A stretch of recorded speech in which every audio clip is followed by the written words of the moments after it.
Halo, bertemu lagi dengan video dari sektor publik. Perkenalkan pasangan yang bernama Yona dan Yoni. Mereka suami istri yang menjadi aparatur sipil negara atau ASN. Sejak disahkannya Undang-Undang Nomor 5 Tahun 2014 tentang aparatur sipil negara, maka banyak perombakan yang sedang dan akan dilakukan. Salah satunya tentang perubahan struktur gaji. Dalam video ini, kita akan membahas sejumlah fasilitas tunjangan yang diterima oleh mereka berdua sebagai ASN. Yona adalah seorang fungsionalis, yaitu analis anggaran dengan tingkatan ahli muda. Sementara suaminya, Yoni, seorang pejabat struktural, yaitu kepala bidang ekonomi di Bapeda. Kita akan bahas soal perombakan tersebut di lain kesempatan. Untuk kali ini, kita bahas dulu apa saja fasilitas yang diterima PNS selain gaji pokok. Gaji pokok diatur di dalam Peraturan Pemerintah Nomor 15 Tahun 2019. Besaran gaji pokok PNS berjenjang sesuai golongan dan lama masa kerja yang dikenal dengan masa kerja golongan atau MKG. Selain itu, ada 8 jenis fasilitas yang diterima oleh PNS, yaitu berupa 7 jenis tunjangan yang penerimaannya menyesuaikan dengan jenis dan tugas jabatan. Dan yang terakhir ialah fasilitas uang saku perjalanan dinas. 7 tunjangan itu ialah tunjangan kinerja, tunjangan suami istri, tunjangan anak, tunjangan makan, tunjangan jabatan struktural, tunjangan jabatan fungsional, dan tunjangan umum. Pertama, tunjangan kinerja. Tunjangan kinerja atau biasa disebut tukin, lazimnya jadi tunjangan paling besar yang diterima oleh PNS. Besaran tukin berbeda-beda tergantung kelas jabatan maupun instansi tempat bekerja, baik instansi pusat maupun di daerah. Di Indonesia, tukin tertinggi diperoleh oleh PNS di Direktorat Jenderal Pajak, Kementerian Keuangan. Tukin PNS di Direktorat Jenderal Pajak diatur di dalam Perpres Nomor 37 Tahun 2015, di mana tukin tertingginya ialah Rp99.720.000 untuk level jabatan struktural eselon 1 dengan peringkat jabatan 26. Tukin terendah ditetapkan sebesar Rp5.361.800 untuk level paling rendah, yaitu jabatan pelaksana atau peringkat jabatan 4. Contoh lainnya, seperti Mahkamah Agung, yaitu menetapkan tukin dan terendah Rp1.938.000. Yang kedua, tunjangan suami istri. Besarannya diatur di dalam PP Nomor 7 Tahun 1977. Disebutkan bahwa PNS yang memiliki istri atau suami berhak menerima tunjangan istri atau suami sebesar 5% dari gaji pokok. Sementara jika suami dan istri sama-sama berprofesi sebagai PNS, maka tunjangan hanya diberikan kepada salah satu, dengan mengacu pada gaji pokok paling tinggi di antara keduanya. Ketiga, tunjangan anak. Sebagaimana tunjangan suami istri, tunjangan anak PNS juga diatur di dalam PP Nomor 7 Tahun 1977.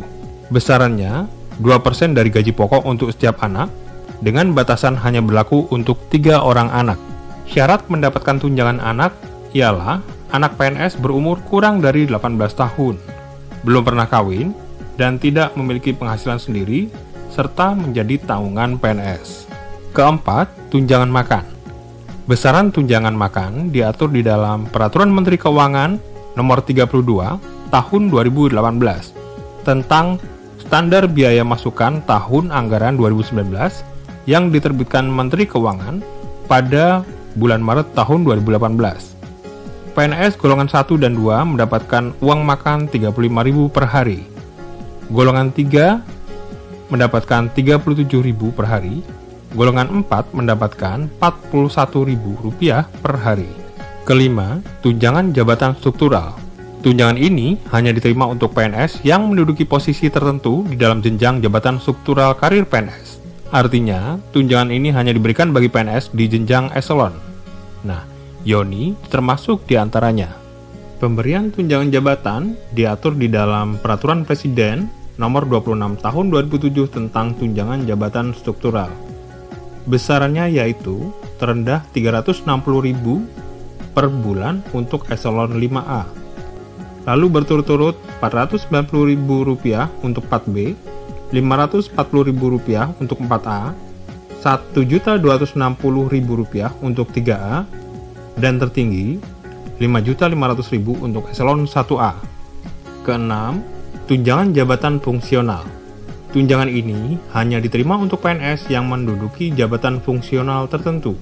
Tunjangan ini diberikan kepada seseorang dengan pertimbangan dasar pada keahlian atau keterampilan yang dimiliki, seperti dokter, apoteker, analis anggaran seperti Yona, auditor, peneliti, guru, perencana, pranata komputer, statistisi, pranata laboratorium pendidikan, atau penguji kendaraan bermotor.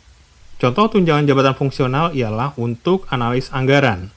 Sebagaimana Perpres nomor 3 tahun 2019 diatur sebagai berikut. Ahli utama dengan tunjangan sebesar Rp2.025.000, ahli madya sebesar Rp1.380.000, ahli muda, yaitu tunjangannya sebesar Rp1.100.000, dan ahli pertama dengan tunjangan sebesar Rp540.000.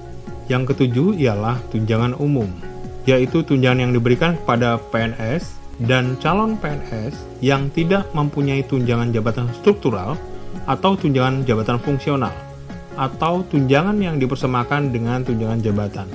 Tunjangan umum diatur di dalam Perpres nomor 12 tahun 2006 tentang tunjangan umum bagi pegawai negeri sipil. Adapun besaran tunjangan umum yang diterima PNS yaitu golongan PNS 4 mendapatkan tunjangan umum sebesar Rp190.000, golongan PNS 3 mendapatkan tunjangan umum sebesar Rp185.000, golongan 2 mendapatkan tunjangan umum sebesar Rp180.000, dan golongan 1 mendapatkan Rp175.000. Setelah 7 jenis tunjangan tadi, ada fasilitas uang saku bagi PNS yang melakukan perjalanan dinas, bisa dalam negeri atau luar negeri. Setiap melakukan perjalanan dinas, PNS akan mendapatkan uang saku yang lazim dikenal sebagai Surat Perintah Perjalanan Dinas atau disingkat SPPD. Hal ini diatur di dalam Peraturan Menteri Keuangan Nomor 7 Tahun 2008. Komponen perjalanan dinas antara lain uang harian yang terdiri dari uang makan, uang saku, uang transport lokal, kemudian biaya transportasi, biaya penginapan, dan biaya sewa kendaraan. Dengan demikian, kita bisa bandingkan fasilitas yang diterima Yuni dan Yona. Yuni sebagai kepala bidang atau pejabat struktural mendapatkan tunjangan kinerja, tunjangan istri, tunjangan anak, tunjangan makan, tunjangan jabatan struktural, dan fasilitas perjalanan dinas. Sementara Yona sebagai analis anggaran mendapatkan tunjangan kinerja, tunjangan makan, tunjangan jabatan fungsional, dan fasilitas perjalanan dinas. Demikian video tentang tunjangan bagi ASN. Sampai bertemu lagi di konten berikutnya.